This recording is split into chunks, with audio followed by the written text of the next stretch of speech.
What if one missile, one decision, made in seconds, could change the course of the entire world? That night, the sky over Iran wasn't just dark, it was dangerous. A U.S. Navy F-18, one of the most advanced fighter jets ever built, suddenly vanished from radar, and within minutes, the world stopped breathing. The skies over the Middle East have never truly been quiet. Endless deserts, jagged mountains, and above them, a silent battlefield. For decades, this region has carried the weight of tension, conflict, and unfinished history. The relationship between Iran and the United States was not always hostile, but after 1979, everything changed. Allies became adversaries, diplomacy turned into distrust, economic sanctions, covert operations, proxy conflicts. A shadow war began, one that never fully revealed itself, but never truly stopped. And as years passed, the battlefield evolved. War was no longer just fought on land, it moved to the sea, to cyberspace, and most critically, to the skies. Fighter jets became faster, smarter, deadlier, equipped with cutting-edge radar systems, precision weapons, and near-invisible stealth capabilities. They could strike before being seen. But Iran was not standing still. Over the years, they built one of the most layered air defense systems in the region.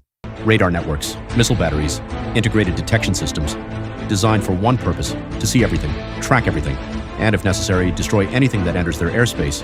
And at the center of this fragile balance lies one of the most critical choke points on Earth, the Strait of Hormuz, a narrow passage through which nearly a third of the world's oil supply flows. Any disruption here would not just trigger a military crisis, but a global economic shock. That's why every movement in this region matters. Every radar signal, every aircraft, every decision is watched closely. And then, on one night, something happened. A U.S. F-18 was detected flying near highly sensitive airspace. Was it a routine patrol, a surveillance mission, or a calculated show of force? No one knew for sure. But to Iran, it looked like a threat. And in modern warfare, perception can be more dangerous than reality. It started with a signal. A radar system deep within Iran's defense network picked up something unusual. A fast-moving object, high altitude, approaching a restricted zone. Inside the command center, lights flickered, screens updated rapidly. Operators leaned forward, voices tightened.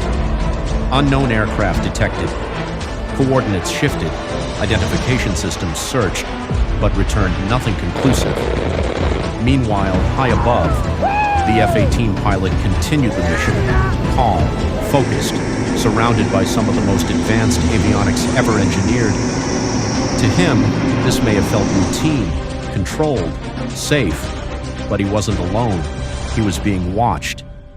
Iran's air defense systems, refined over years of pressure and isolation, began to lock onto the target, tracking, calculating, predicting movement, and at this moment, everything became fragile.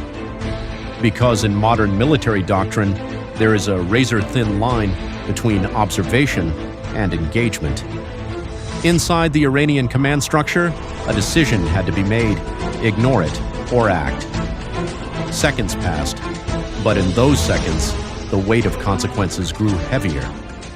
At the same time, in a U.S. command center somewhere far away, analysts began noticing anomalies: electronic interference, radar activity, patterns that didn't feel normal.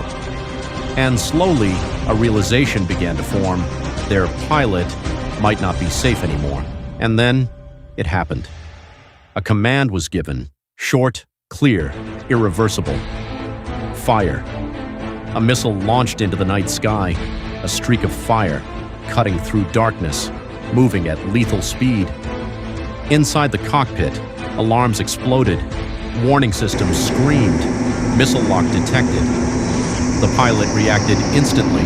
Sharp maneuver, countermeasures deployed, flares released.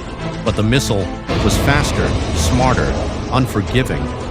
Seconds felt like eternity. Then, a flash, a violent burst of light. The sky over Iran ignited. And just like that, the signal disappeared, gone. Silence, cold, heavy, absolute. In that moment, something irreversible had happened. Not just the loss of an aircraft, but the crossing of a line, one that could reshape everything. But here's where the story changes, because in modern conflict, what you see is rarely the full truth. Some analysts believe incidents like this don't just happen, they are shaped, engineered, calculated. Because war today is not only fought with weapons, but with information, disinformation, psychological strategy. So consider this. What if the jet was meant to be seen? What if Iran's defense system was being tested? Or even more unsettling, what if this was a deliberate provocation, a move designed to trigger a response? History has shown us that major conflicts often begin with small incidents, a misunderstanding, a miscalculation, a reaction that came too fast, and suddenly, everything spirals. What makes this even more dangerous is time. In modern warfare, decisions are made in seconds, not hours, not days, seconds. Which means the fate of nations can be decided before anyone fully understands what's happening. That's the real threat, not just the weapons, but the speed, the pressure, the impossibility of taking it back. When one jet falls, the world doesn't explode instantly. There's no immediate global war, no sudden collapse. But something shifts, quietly. Markets react, oil prices tremble, military forces reposition, and behind closed doors, world leaders start talking, carefully, tensely, because they understand something most people don't. The world is balanced on a fragile edge. One mistake, one wrong assumption, one missile can be enough, not to start a war immediately, but to start a chain reaction. And once that begins, stopping it becomes almost impossible.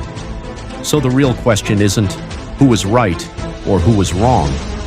The real question is, how close are we to the moment where one decision changes everything? Because maybe that moment isn't in the future. Maybe it already happened, and we're just waiting for the consequences.